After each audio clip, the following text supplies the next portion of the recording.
Hey, salut tout le monde, j'espère que vous allez bien. Une autre petite vidéo assez spéciale aujourd'hui parce qu'on a sûrement à la maison des semis qu'on a qui datent déjà de 3, 4, 5 ans. On se pose peut-être la question à savoir qu'est-ce qu'on fait avec ces semis-là? Est-ce qu'on les jette? Est-ce qu'on s'en débarrasse?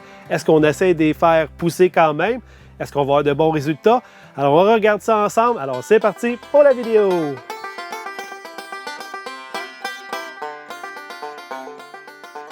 Alors, comme j'expliquais, j'ai trouvé ma petite boîte avec des vieux semis qui datent depuis 2017. J'ai des sacs aussi que j'ai mis des semis dans des sacs Ziploc de 2018 pour des cocombes. J'ai deux variétés de tomates, mais je n'ai pas la variété. Mais c'est des tomates depuis 2018 qui, eux autres aussi, étaient dans ce petit panier-là. J'ai des tomates cerises, j'ai des fèves, des tomates cerises encore, du brocoli, tout depuis 2017. C'est les pires conditions qu'on ne peut pas avoir pour des semis. Habituellement, on va les conserver dans un endroit frais, à l'ombre. Eux étaient au soleil pendant tout l'hiver. Donc, ils étaient dans de pires conditions.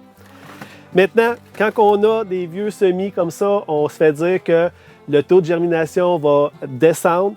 Je suis tout à fait d'accord avec ça. Maintenant, est-ce qu'on doit s'en débarrasser ou on peut quand même les semer?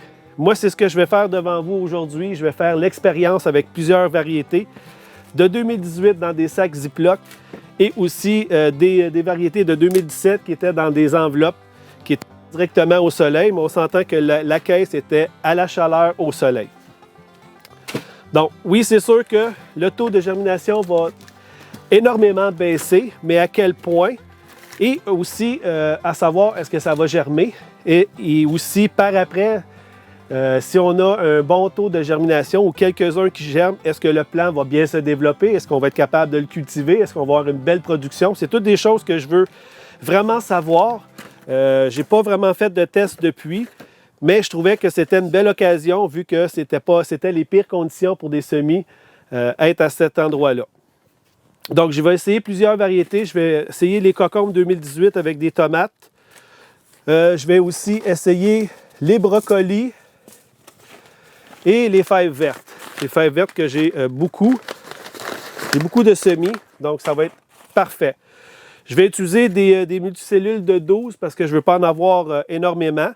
Mais avec 12, je vais être capable de calculer le pourcentage de réussite, le pourcentage de germination de chacun que je vais faire devant vous aujourd'hui. Donc mon terreau, comme d'habitude, je l'ai rendu meuble en enlevant toutes les mottes le plus possible. J'ai rajouté un peu d'eau pour le rendre le plus humide possible. Je vais remplir tous mes multicellules d'un coup. Ça va être beaucoup plus rapide. Parce qu'on entend souvent dire que les semis, après un certain nombre de temps, on ne peut plus vraiment les semer ou le taux de germination va descendre. Moi, je veux vraiment voir à quel niveau les semis, le pourcentage de germination va baisser. C'est sûr que dans les conditions où il était là, j'ai vraiment j'ai pas grand espoir, j'ai pas d'attente non plus. Donc, on va faire la même chose. Vraiment les remplir. Un petit coup d'hauteur pour compacter notre terreau.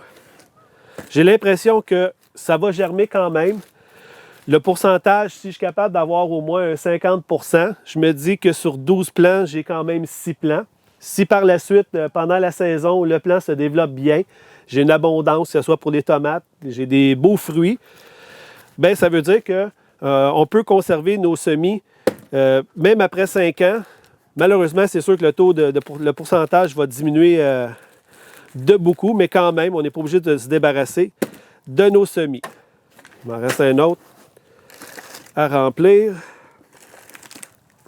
Donc, peut-être que vous l'avez déjà essayé, peut-être que vous avez déjà fait l'expérience, ou vous avez seulement écouté les gens autour de vous qui ont dit qu'après un certain nombre de temps, les semis, on ne peut pas les utiliser. On va les compacter,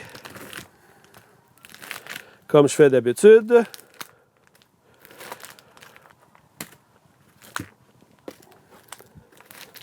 Alors, on les a toutes préparées. Je vais les mettre ici pour le moment,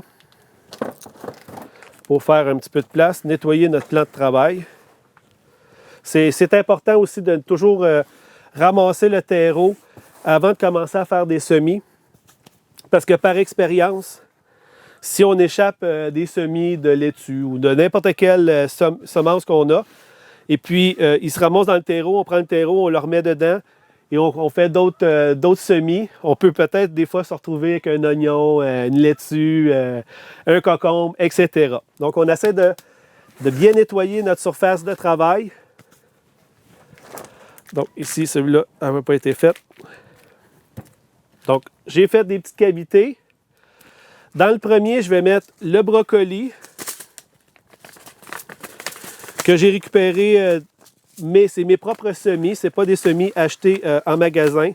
C'est vraiment des semis que j'ai conservés. On ne les verra pas parce que mes mains sont sales un peu. Mais c'est vraiment des petites semis, des petites semences brunes. Donc, je vais essayer d'en mettre une seulement par multicellule.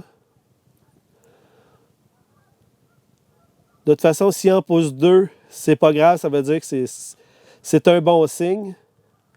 Par contre, ici, il manque un peu de terreau, mais c'est pas grave, c'est pour vraiment faire un essai.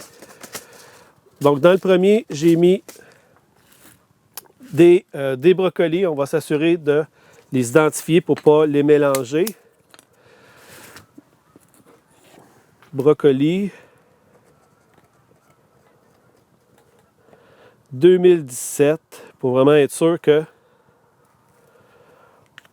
Donc, on va rajouter du terreau tout de suite.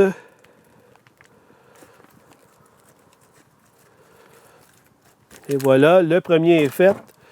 Le deuxième, on va faire des fèves vertes. Des fèves vertes 2017. C'est vraiment les enveloppes que j'ai utilisées. C'est pas une pogne, c'est vraiment des semis que j'ai conservés de 2017. J'ai trouvé ma boîte en faisant le ménage de ma table. Donc, c'est la même chose. Donc, j'ai mis mes semis dans mon multicellule. Je vais les recouvrir. La même chose. On va écrire des fèves. Fèves vertes.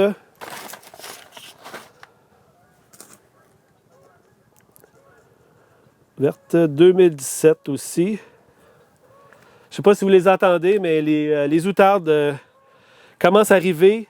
C'est super, c'est un bon signe. L'été s'en vient, le printemps premier, mais ça veut dire que la saison, on est sur le point de commencer notre saison potager. Oui, on a commencé certains semis.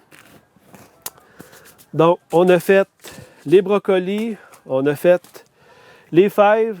J'ai dit que je voulais essayer des cocombes 2018. La même chose, j'en mets seulement une par cellule parce que je ne veux pas non plus gaspiller trop de terreau. C'est vraiment pour faire une expérience.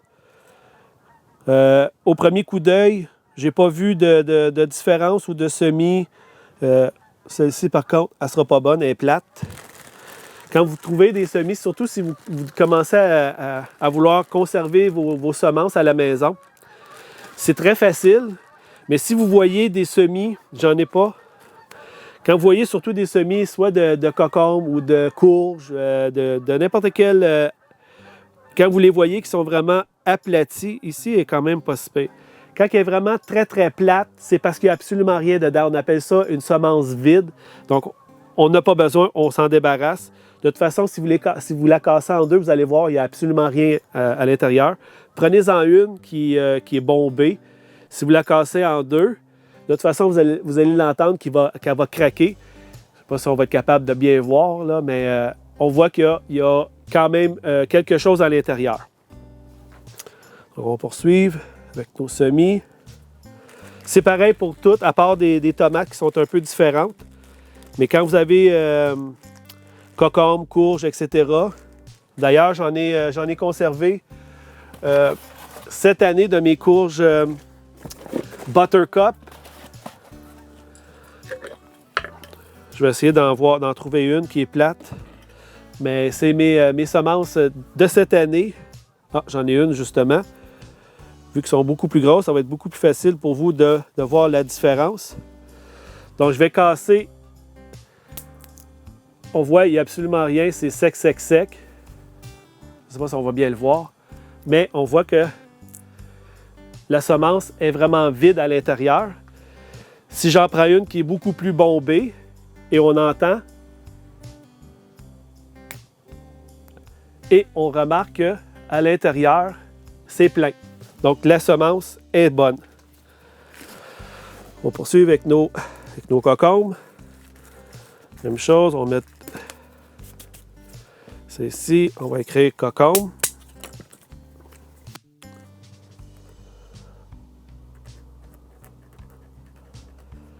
« 2018 ».